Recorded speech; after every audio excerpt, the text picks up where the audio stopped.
오늘 본문을 중심으로 해서 우리 다시 찾아온 예배 셧다운이라는 제목으로 함께 말씀의 은혜를 받고자 합니다.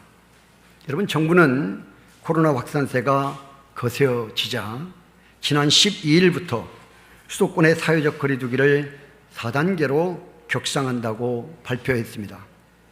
7월 12일부터 다음 주일 25일까지 2주간 이렇게 격상되었습니다.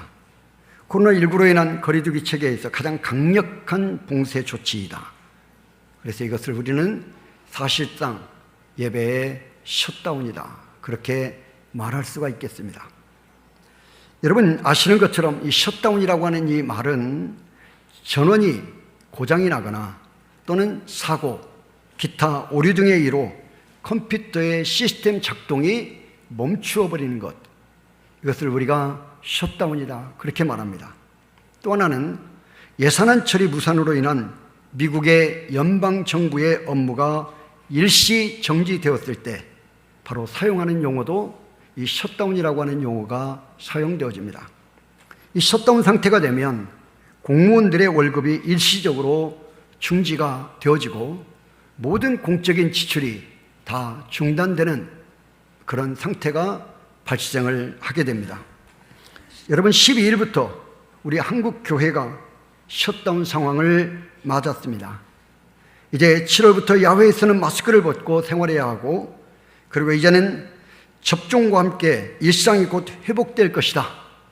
그렇게 우리 장로님들 당회실에 가서 정리해 주십시오. 당회실에 올라가셔서 정리해 주세요.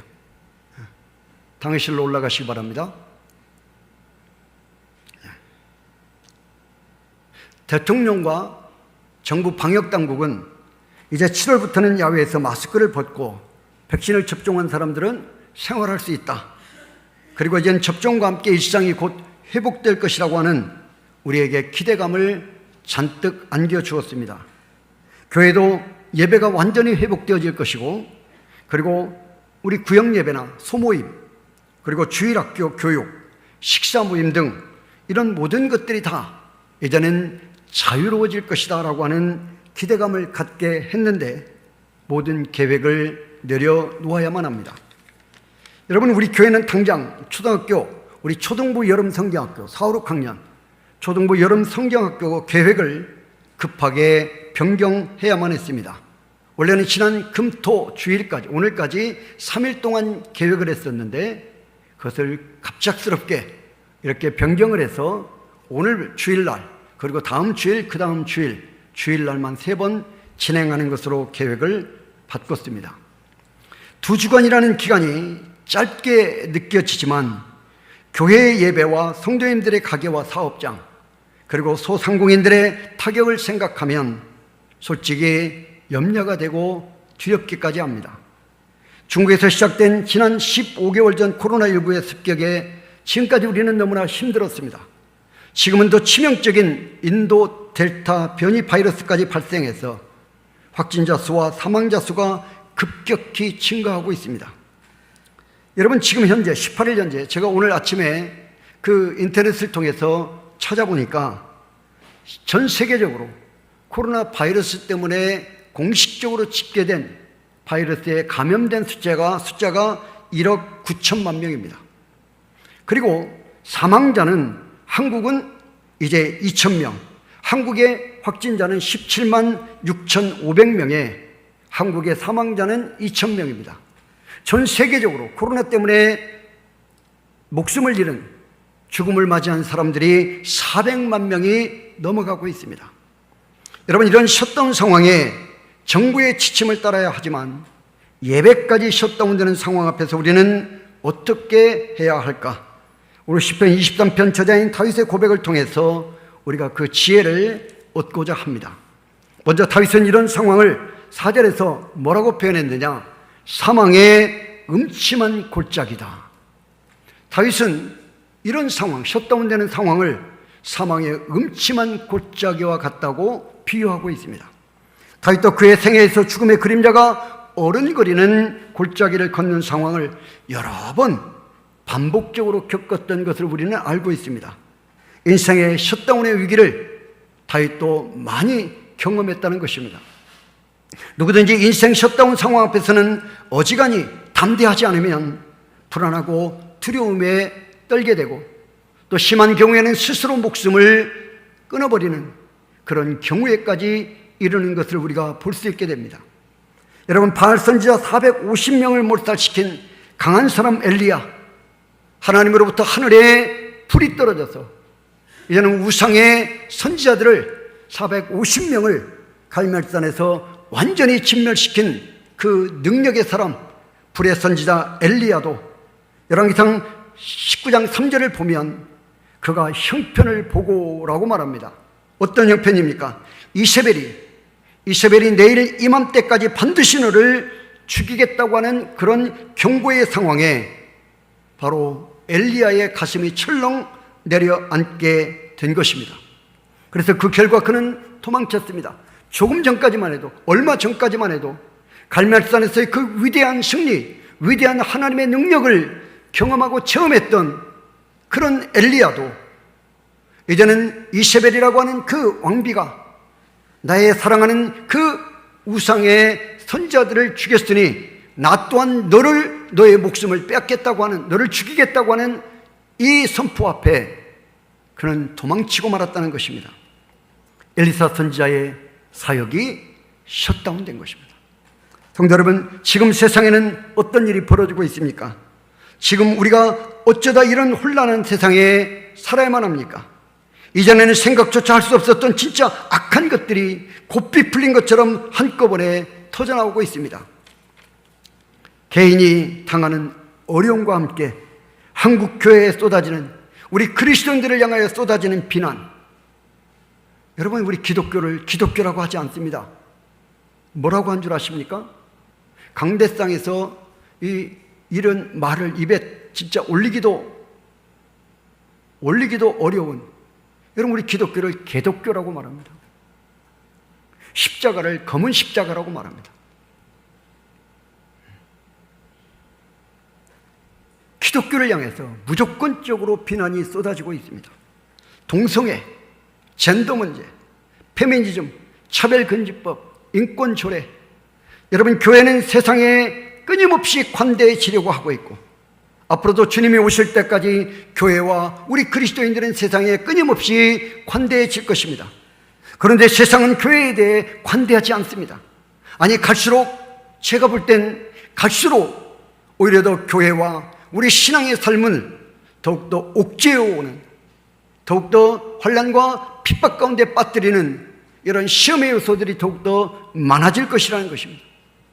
여러분, 그래서 그 어느 때보다도 그 짐이 버거운데 다시 또 2주간 동안 수도권을 중심으로 예배와 교회 활동 전체가 셧다운되는 이런 상황 앞에서 오늘 다윗이 당하고 있는 사망의 음침한 골짜기가 지금 코로나로 인하여 당하고 있는 우리 한국교회의 모습이 아닌가 하는 것입니다.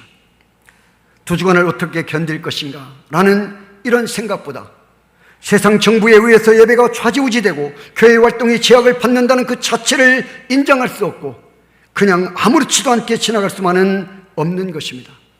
또한 이런 일들이 한국교회를 얼마나 무너뜨릴 것인가, 성도들의 신앙을 얼마나 약화시킬 것인가, 앞날이 환하게 보이기에 사망의 음침한 골짜기 앞에, 아니 사망의 음침한 골짜기의 중심부에 지금 한국교회와 우리 믿음의 삶이 들어가 있다는 것입니다. 여러분, 그래서 이번에 수도권에 4단계로 이제는 행정명령이 내려서 교회는 모두가 다 문을 닫아야 한다, 예배를 온라인 예배로 전환하고 이제는 대면 예배는 절대 해서는 안 된다, 이런 행정명령이 내렸을 때 우리 고신교단을 중심으로 해서 뜻있는 목사님들이 나서서 소송을 걸었습니다. 여러분, 9시 뉴스에도 나왔습니다.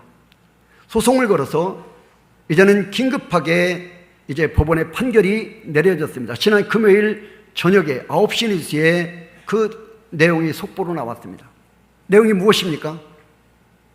정부가 절대 교회의 문을 닫게 해서는 안 된다. 왜? 이것은 헌법이 보장하고 있는 것입니다. 종교의 자유는 대한민국 헌법이 보장하고 있는 것입니다. 그런데 어려운 상황이라고 해서 교회의 문을 닫아라, 문을 열어라, 이것은 정부의 권한 가지고 되어지는 것이 아니다 하는 것입니다. 우리가 그렇게 주장했습니다. 아니, 백화점도 문을 영업합니다. 여러분, 예식장도 수제를 제한하면서 거리두기 하면서 예식장도 영업하게 합니다. 다 영업합니다. 전철도 다 운행합니다. 버스도 운행합니다.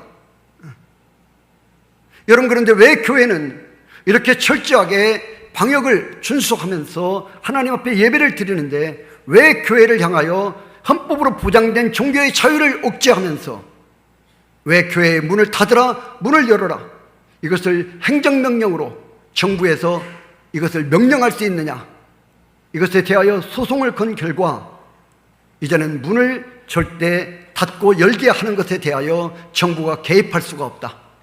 단 조건이 있다. 위급한 상황이니 최소한 19명까지 모여서 예배 드릴 수 있다. 그리고 큰 교회들은 좌석수의 10%까지 모여서 예배를 드리되 방역 수칙을 정확하게 지켜서 예배를 드리도록 하라는 법원의 판결이 나오게 된 것입니다. 여러분, 그래서 수도권에 있는 교회들이 이번에 이제는 서울시 행정명령으로 교회의 문을 모두가 다 닫아야 된다는 그 명령을 이제는 우리가 이겨낼 수 있게 되었다는 것입니다. 더 이상 정부는, 이제 어떤 정부든 간에 이제는 교회의 문을 닫도록 하는 그런 명령은 누구도 내릴 수가 없다. 헌법에 보장된 종교의 자유라는 것입니다. 단 그 법원에서 명시한 대로 우리가 그런 예배 드릴 때 안전수칙, 방역수칙을 정확히 지키는 것, 이것은 우리 모두의 안전을 위해서 절대적으로 필요한 것이지만 교회의 문을 닫고 여는 것에 대해서는 그것은 교회에 주어진 주권이지 그것은 정부도 개입할 수 없는 것이다. 하나님께서 우리에게 은혜를 주신 줄로 믿습니다. 여러분, 이런 위기의 때 그럼 우리는 어떻게 해야 할까? 오늘 다윗의 고백에서 우리는 그 답을 찾아볼 수가 있겠습니다. 위기를 극복하라 하는 것입니다. 오늘 같은 때 우리는 답을 구하기 전에 답이 오는 방향을 먼저 바라보아야 합니다. 여러분, 우리는 답을 구합니다. 그런데 성경은 우리에게 분명히 말합니다. 답이 오는 방향을 먼저 바라봐야 한다는 것입니다. 여러분, 사울 보십시오. 하나님을 외면하고 골리앗을 주목했을 때 그는 두려움에 전투력을 상실해버리고 이제는 왕으로서의 모든 그의 기능은 셧다운이 되어져 버리고 말았습니다. 엘리야, 말씀드린 것처럼 갈멜산에서 하나님을 향한 눈을 떼고 너를 죽이리라는 이세벨이 주도해가는 그 시대적 상황과 형편에 그가 빠졌을 때 열정적이었던 사역이 완전히 셧다운 되어져 버리고 말았습니다. 요나 보십시오. 아수르의 수도 니느웨를 구원받아야 할 성읍이 아니라 이제는 망해야 할 원수의 나라로만 보았기 때문에 하나님의 시각이 아닌 자신의 개인적인 인간적인 시야로 바라봤을 때 결국은 그는 사명을 버리고 주랭랑을 치고 말았습니다. 사명이 셧다운되고 만 것입니다. 도대체 어떤 일이 벌어지고 있습니까? 이런 상황에서 세상은 바라볼 여러 방향들을 우리에게 제시합니다. 이 답이 여러 가지가 있다. 다양한 방법들로 이런 사망의 음침한 골짜기를 벗어날 수 있는 그런 방법들을 제시한다는 것입니다. 먼저 심리학자들입니다. 여러분, 우리 심리학자들은 안을 들여다봐야 한다. 안, 어디입니까? 마음입니다. 마음을 들여다보아야 한다라고 말합니다. 그래서 마음을 연구하고 마음을 다스리고 마음의 상처를 치료하고 마음을 극복하면 사망의 음침한 골짜기를 벗어날 수 있다. 이것입니다. 여러분, 기회주의자들이 있습니다. 기회주의자들은요, 옆과 주위를 둘러보아야 한다고 말합니다. 위기는 기회가 될 수도 있으니 이럴 때에 돈을 버는 사람은 따로 있으니 주위를 돌아보며 기회를 찾아야 한다 라고 방법을 제시합니다. 낙관주의자들이 있습니다. 이 낙관주의자들은 앞을 내다보아야 한다고 말합니다. 어떤 어려운 상황이든 긍정적인 마인드를 갖고 앞을 바라보면 상황이 역전되는 날이 반드시 온다는 막연한 기대감을 갖게 합니다. 여러분, 염세주의자들은 이 사망의 음침한 골짜기를 벗어날 수 있는 방법에 대하여 뒤를 가리킵니다. 뒤를 보라. 죄악의 낮은 가능성을 항상 염두에 두고 세계나 인생은 나빠지면 나빠졌지 절대로 좋은 일은 없을 것이기에 이제는 자꾸만 뒤를 돌아보아야 한다.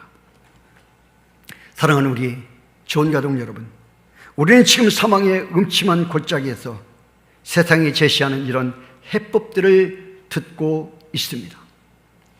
코로나 바이러스만 하더라도 방역당국이 제시하는 방법이, 대통령이 말하는 방법이 있습니다. 여러 가지 의학자들이, 과학자들이, 여러분 유튜브나 인터넷 들어가면 수없이 많은 방법들이 있습니다. 제가 아는 목사님은 절대 그 백신 맞지 말라고 백신 속에 뭐가 들어있어서 그거 맞으면 큰일 난다. 그래서 당신은 절대 백신을 맞지 않는다. 그러니 오 목사도 백신 맞지 마라. 저 어렵게 신청해서 26일 날 접종합니다. 여러분 맞으셔야 합니다. 절대 맞으셔야 합니다. 다양한 방법들을 제시합니다.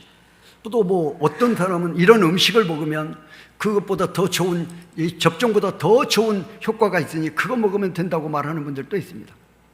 어떤 분들은 제가 지금 투병 중에 있으니 저는 특별히 맞으면 안 된다. 그래서 저는 감염내과에도 같이 이렇게 치료를 받고 있습니다. 감염내과 교수에게 물었습니다. 그랬더니 무슨 쓸데없는 소리냐. 절대적으로 백신 접종을 하셔야 한다. 맞으라는 겁니다. 만사 제쳐두고 순서가 오면 반드시 맞아라. 자, 성도 여러분, 우리 이런 여러 가지 해법들을 우리가 듣고 있습니다. 그렇다면 오늘 신앙의 셧다운 위기 가운데서 우리는 어떤 목소리에 우리가 귀를 기울여야 할까요?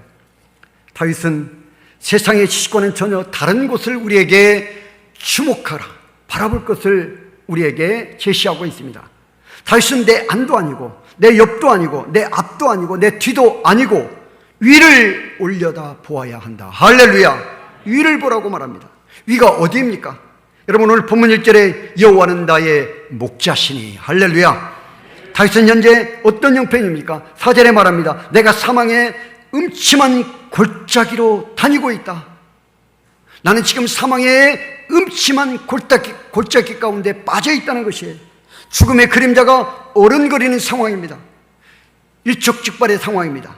그래서 시편 22편에서 다윗이 23편을 고백하기 전에 22편에서 이렇게 말합니다. 어찌하여 나를 버리셨나이까? 얼마나 고통스러우면, 얼마나 괴로우면 하나님을 향하여 탄식합니다. 하나님 어찌하여 나를 버리셨냐고, 어찌하여 나를 멀리하여 돕지 않느냐고, 어찌하여 내 신음소리를 외면하십니까? 하나님을 향하여 항변하며 울부짖었습니다. 다윗은 그것으로 끝나지 않았습니다. 이런 상황에서 하나님을 바라보았다는 것입니다. 23편에 와서 하나님을 바라보았다. 그 하나님이 어떤 하나님입니까? 목자 되신 하나님. 위를 올려다 보니 목자 되신 하나님이 계시더라는 것이에요. 하나님이 보인다는 것이에요.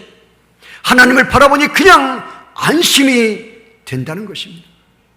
하나님을 바라보니 사망의 음침한 골짜기의 환경과 형편들이 나를 에워싸고 있음에도 나는 참된 평안과 안식을 누리게 된다는 것입니다. 여러분, 양들에게는 목자가 전부입니다. 신뢰하는 목자가 있으면요, 양은 만사가 오케이입니다. 목자 중에서도 우리에게 가장 좋은 목자는 하나님이신 줄로 믿습니다. 여러분, 이 양에 대해서 조금 전까지만 해도 그래서 다윗은 자신의 형편이 사망의 음침한 골짜기였다 이렇게 말하는데, 지금 2절에서는 상황이 완전히 달라지고 있습니다. 2절에 푸른 풀밭으로 보입니다. 여기서 푸르다라고 하는 말은 단순히 푸른 이미지가 아닙니다. 아주 그냥 새풀새풀하고요, 그리고 나들나들한, 아직도 이슬방울이 촉촉히 맺혀 있는 아주 연한 풀입니다. 양들에게 최고의 양식이 되는 그런 풀을 먹는다는 것이에요. 그리고 2절에 보면 그 풀밭에 또 먹는 것으로 끝나는 것이 아니라 누웠다는 것이에요. 그 좋은 풀을 먹고 누웠다, 눕게 된다. 여러분, 양이 사망의 음침한 골짜기에서도 눕는다는 것은 아주 큰 사건입니다. 양은 가축 중에서 가장 예민하고 겁을 많이 냅니다. 왜요? 양은 자신을 보호할 수 있는 무기가 없어요. 뿔이 있는 것도 아니고요, 이빨이 날카로운 것도 아니고, 발톱이 강한 것도 아니에요. 그래서 양은 아주 늘 긴장 상태에 있어요. 겁을 많이 내요. 바스락거리는 소리에도 놀라는 것이 양입니다. 조금 전만 해도 음침한 골짜기에서 이런 긴장감으로 가슴이 콩알만했던 그 양이 이제는 푸른 풀밭에 그것을 실컷 먹고 눕는다는 것이에요. 이것은 최상의 환경, 최상의 컨디션을 나타내고 있습니다. 양들은 어떤 조건을 충족시켜주지 않으면 절대 눕지 않는 습성이 있다고 합니다. 양이 어떨 때 눕습니까? 4가지입니다. 첫째는 배부르게 꿀을 먹어야 눕습니다. 배가 고프면 절대 눕지 않습니다. 배가 만족해야 돼요. 배가 만족해야 양이 배부르게 먹으면, 우리 그런 말 있지 않습니까? 배부르고 등 따시면 눕고 싶다. 일단은 배가 불러야 합니다. 사람도 그렇죠. 배가 불러야 눕게 됩니다. 배불러 죽겠네. 그 다음에 나오는 자세는 눕는 것이에요. 자, 2번째, 겁이 많아서 두려움에서 벗어나지 않으면 아무리 좋은 푸른 초장이라 해도 누리 하지 않는다는 것입니다. 한 마리가, 그 수많은 양들 가운데서 한 마리가 무엇에 놀라서 화들짝 뛰어 달아나기 시작하면 여러분, 무엇 때문인지 알아볼 겨를도 없어요. 그건 관심이 없어. 그냥 그 달리는 양을 향해서 모든 양들이 같이 다 도망친다는 것이에요. 그러기에 여간에서는 누리하지 않습니다. 3번째는 집단 생활을 하기 때문에 저희들끼리 싸워요. 그 싸움이 그치지 않으면 푸른 초장에도 눕지 않게 된다는 것입니다. 동물 사회에도 지배 계급이 있죠. 닭들 사회에서는 쪼는 순위가 있고, 염소와 그리고 소들은 뿔로 받는 순위가 있고, 양들은 몸으로 밀어붙이는 것으로 순위가 정해진다고 합니다. 그러다 보니 순한 양들 사회에서도 치고받지는 않지만 적대의식이 강하게 있다는 것이에요. 긴장과 경쟁, 알력이 그 평화롭게 보이는 양들 사이 안에도 있다는 것입니다.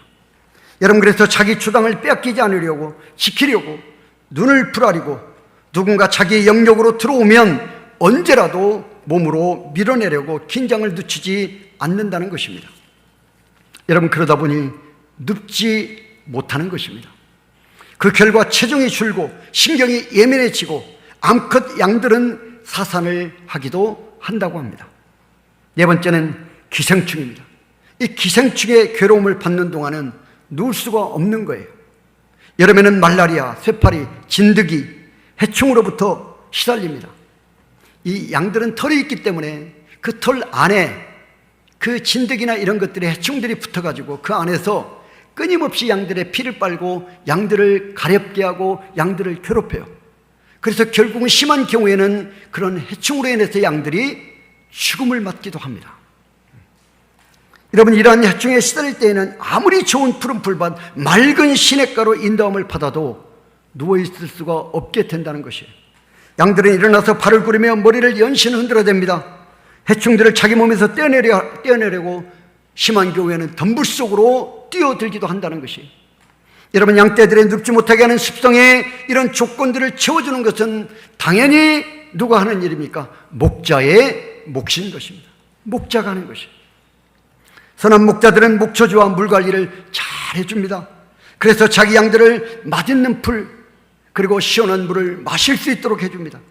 그래서 배가 부르게 해주면 양들은 평안하게 자리에 눕는다는 것이에요. 그 결과 양들은 목자만 나타나면 신기하게도 경쟁의식이 다 사라지게 됩니다. 경쟁의식을 버려요. 오로지 목자에게만 관심을 둡니다. 목자가 내 토전을 지켜준다는 확신으로 평안히 눕게 된다는 것입니다. 양떼들은 목자의 손이 여러 가지 약들을 가지고 그 덜 깊숙이에 자신이 아무리 몸부림을 쳐도 떨어지지 않는, 해결할 수 없는 해충들, 이런 것들을 다 이제 죽게 해서 이제는 그런 해충들로부터도 자신들을 편하게 해준다는 사실을 알고 이제는 그 목자의 도움을 받아 평안히 눕게 된다는 것입니다. 그래서 양은 목자만 보이면 안심해서 눕는다는 것이에요. 그들은 경험적으로 목자를 신뢰합니다. 양들의 모든 염려로부터 벗어나게 하는 것은 목자밖에 없다. 목자만 있으면 돼. 자기가 아무리 몸부림쳐도 안 되는 사망의 음침한 골짜기와 같은, 도무지 눕고 싶어도 누울 수 없는 환경과 형편들을 목자만 있으면 누울 수 있는 환경으로, 사망의 음침한 골짜기와 같은 모든 환경들이 평안하게 먹고 누울 수 있는 안전한 곳으로 바뀌어지게 된다는 것입니다. 여러분, 결국 양들의 모든 염려로부터 벗어나게 하는 것은 목자밖에 없는 것입니다. 그래서 다윗은 같은 고백을 합니다. 시편 4편 8절입니다. 우리 다 같이 읽습니다. 다 같이 시작. 내가 평안히 눕고 자기도 하리니 나를 안전히 거하시게 하시는 이는 오직 여호와시니라. 할렐루야. 그렇습니다. 내가 평안히 눕고 잠도 잔다. 나를 안전히 거하게 하시는 이는 누구이시다? 여호와이시다. 할렐루야. 여호와 하나님이시다. 여러분, 이렇게 양들은 목자의 수고로 배가 부르고 목자의 수고로 안전을 확보하고, 그리고 목자의 수고로 병해충이 주는 고통에서 해방되고, 눈을 떠보면 지팡이를 딱 잡은 목자가 옆에 앉아서 자기들을 지켜주는 그 모습에서 안심하고 그들은 잠들 수 있게 된다는 것입니다.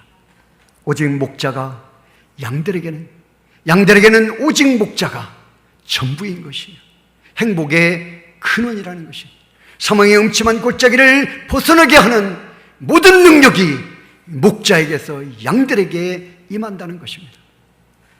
여러분, 그런데요, 양들의 이런 습성과 관계없이 양들이 누울 때가 있어요.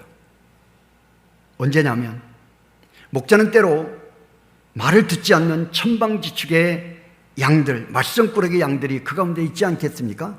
아무리 잘해줘도 왼쪽으로 가자면 오른쪽으로 튀는 양이 있어요. 뒤로 가자면 앞으로 가고, 앞으로 가자면 뒤로 가고, 꼭 그런 양들이 있다는 것이에요. 그러면 오늘 목자가 몽둥이를 가지고 온다.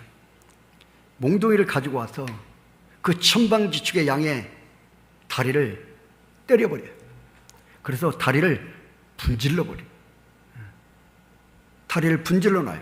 그러면 양이 어쩔 수 없이 그때는 누워있을 수밖에 없다는 것이에요.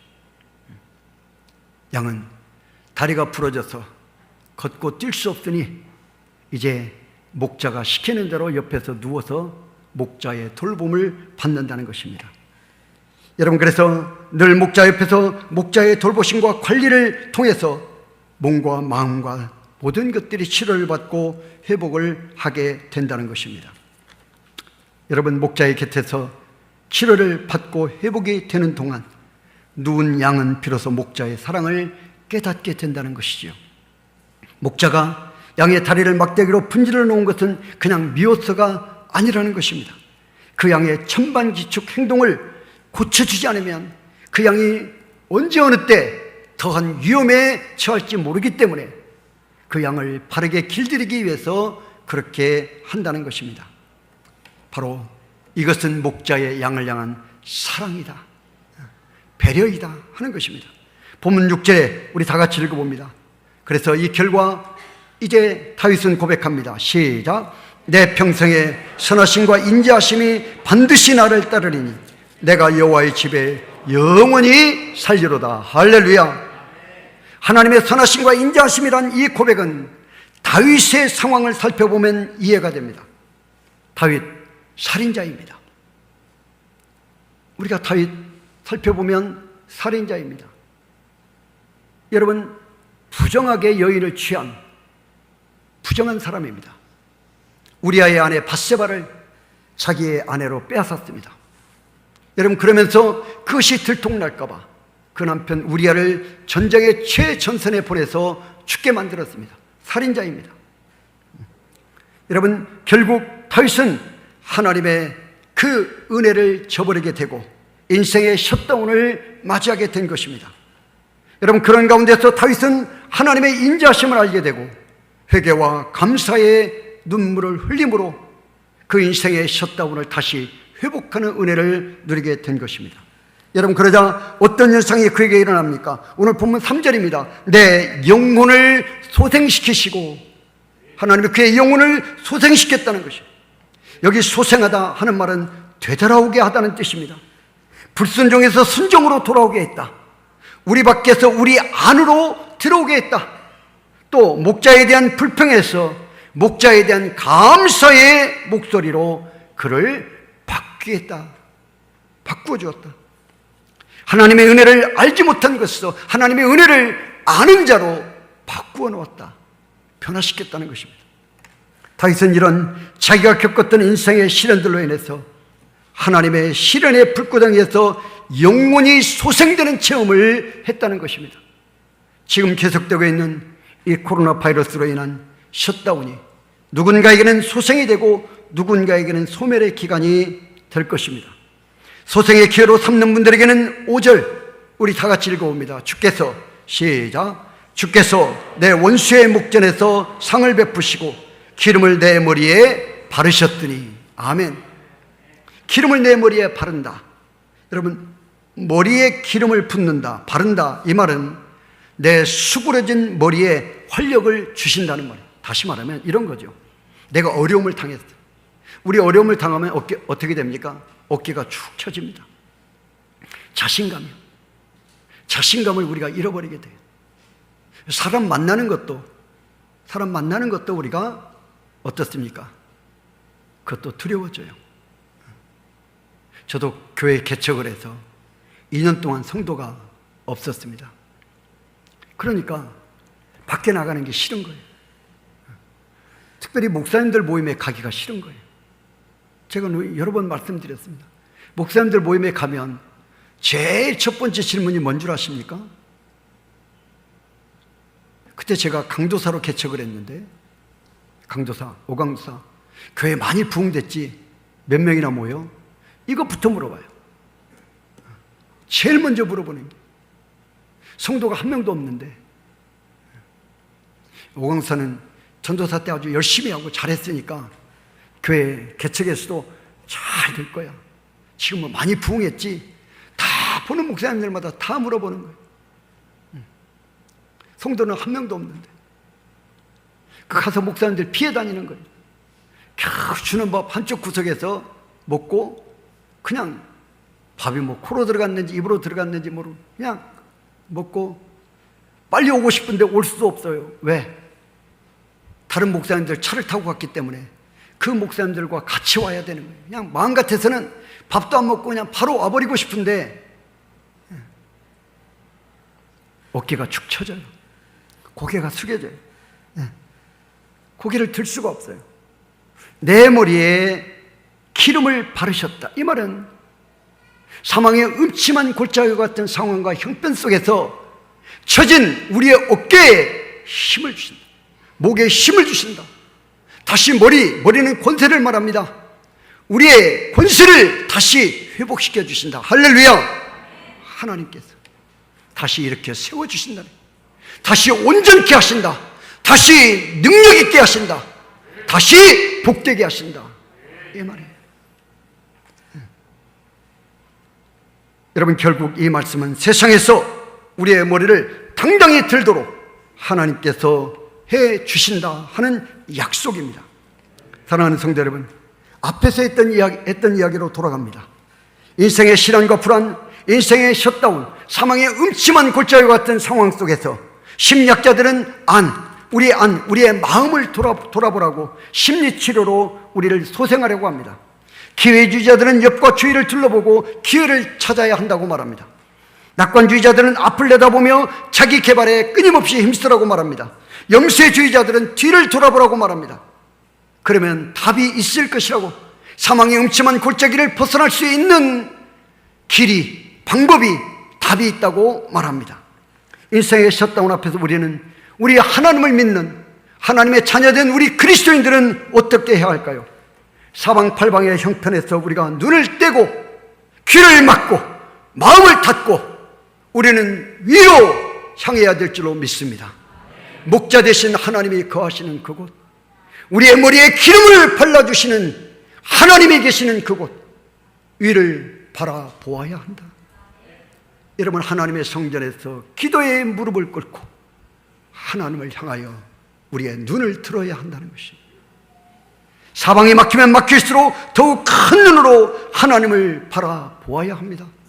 사방이 막히면 막힐수록 하나님의 음성에 더 귀를 기울여야 합니다. 목자 되시는 하나님, 그 하나님 한 분이면 세상 모두 얻는 것처럼 우리는 부족함이 없는 자족의 마음이 될 것이며 하나님으로 채워 넣을 때 비로소 내 잔이 넘치나이다. 오늘 5절 다윗의 고백입니다.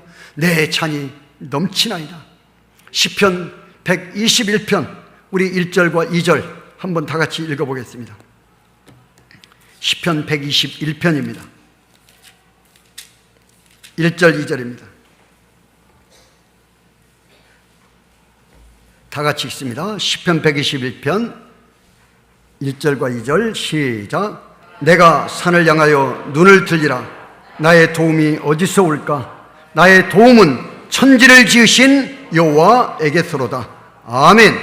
3절에 여호와께서는 너를 실족하지 않게 하시며 너를 지키시는 이가 졸지 아니하시리로다. 할렐루야. 내가 산을 향하여 눈을 들리라. 나의 도움이 어디서 올까? 나의 도움은 천지를 지으신 여호와 하나님에게서로다. 할렐루야. 이 말씀이 우리의 모든 셧다운, 신앙의 셧다운, 인생의 삶의 셧다운에 벗어나게 하는, 사망의 음침한 골짜기에서 벗어나게 하는 모든 능력이 되는 줄로 믿습니다. 오늘 이럴 때 우리는 더 하나님께 집중합시다. 하나님의 은혜를 더 사모합시다. 하나님의 능력을 더욱더 붙잡고 의지하셔서 내 잔이 넘치나이다 고백했던 이 다윗의 고백이 저와 여러분의 고백 되어지시기를 주님의 이름으로 축원합니다.